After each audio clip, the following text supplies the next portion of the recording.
A blind, innocent girl is drugged and betrayed by her closest friend and cheating ex-boyfriend.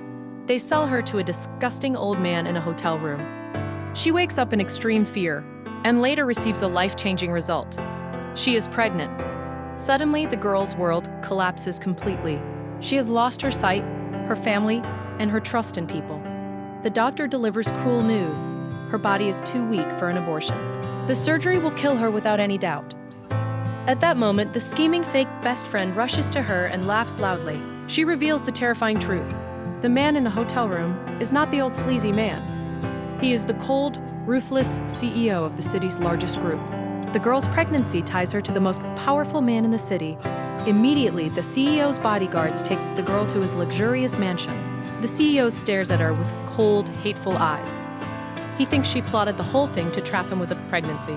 He orders his men to lock her up and refuses to listen to any explanation. Unexpectedly, the kind old grandmother of the CEO storms into the room. She stops her grandson's cruel behavior and demands he marry the pregnant girl. She says any woman carrying his child must become his legal wife. The CEO cannot refuse his grandmother's order. The next second, the CEO slams a cruel prenuptial agreement on the table. He forces the girl to sign it at once. The agreement states their marriage only lasts until the baby is born. She must give up the baby's custody after divorce and leave with nothing. But on the other side, the girl has no choice. She signs the paper immediately to escape the fake best friend and cheating ex-boyfriend's endless harm. She thinks the marriage will be her temporary safe shelter. Suddenly, a perverted male servant sneaks into the girl's bedroom at night. He tries to attack her while she is alone and blind. The girl struggles in extreme terror and hits her head hard during the fight. Immediately, the girl's vision clears partially. She can see blurry light and colors for the first time in years. She hides this secret at once, fearing the CEO will think she is lying and become more dangerous. At that moment, the cold CEO rushes in and saves the girl. He punishes the perverted servant harshly and throws him out of the mansion. But he misjudges the girl and thinks she lured the servant on purpose. He insults her and warns her to stay in line. Unexpectedly, the girl finds a half necklace on the CEO's desk. It matches the half-phoenix necklace she has worn since childhood. She recalls a long-lost childhood memory. She saved a poor little boy and gave him half the necklace.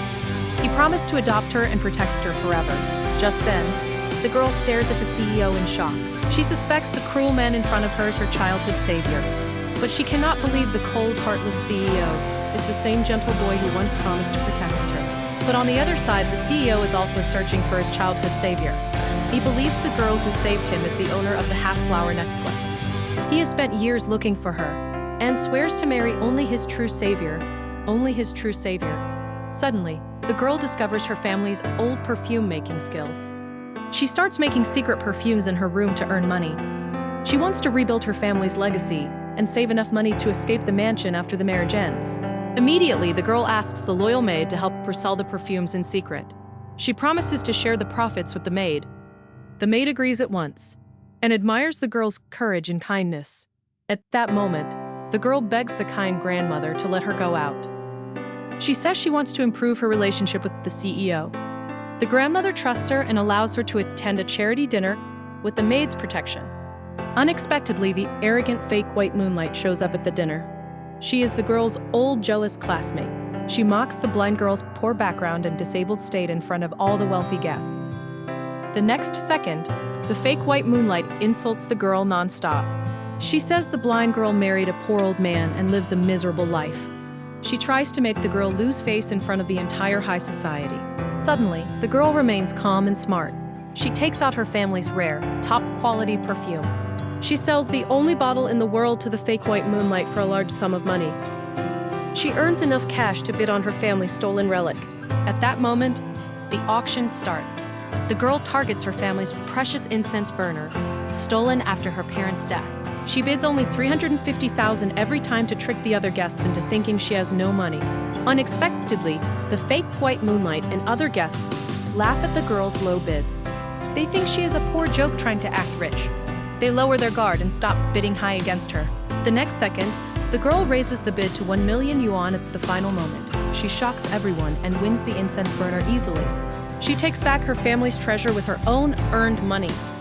Suddenly, the cold CEO appears at the dinner. He sees the fake white Moonlight bullying the girl and steps forward to protect her. He scolds the fake white Moonlight and her family for their rude and cruel behavior. At that moment, the CEO smells a unique floral scent on the girl. It is the exact same scent from his childhood savior's clothes. He closes his eyes and feels a strong, familiar feeling in his heart. But on the other side, the fake white Moonlight notices the CEO's reaction. She lies quickly and claims the scent is her natural body fragrance. She steals the credit and tricks the CEO into thinking she is his real childhood savior. Immediately, the CEO believes the fake white Moonlight's lie. He thinks he has finally found the girl who saved him years ago. He holds the fake white Moonlight gently and takes her away from the dinner. Unexpectedly, the CEO brings the fake white Moonlight back to his mansion. He lets her stay in the guest room and treats her with extreme care and tenderness. The kind grandmother gets very angry and scolds her grandson for his foolish mistake. The next second, the girl returns to the mansion alone. She sees the CEO holding the fake white Moonlight and feels a sharp pain in her heart. She goes back to her room and bursts into silent tears. Suddenly, the girl's vision fully recovers that night. She can see everything clearly for the first time in 15 years. She looks at her half necklace and confirms the truth. The cold CEO is definitely her childhood savior. At that moment, the girl realizes the cruelest twist of fate. She is the CEO's real childhood savior, the true owner of the necklace, and the girl he has searched for his whole life. But he is now blinded by the fake white Moonlight's lies and cannot see the truth right in front of him. But on the other side, the fake white Moonlight continues her evil plan. She pretends to be gentle and kind in front of the CEO. She tries to make him fall in love with her completely and replace the girl forever. Suddenly, the girl holds her half necklace tightly. She looks at the CEO's closed bedroom door and makes a firm decision. She will not run away anymore. She will reveal the truth, expose the fake white Moonlight's lies, and get back the love and promise that belong to her.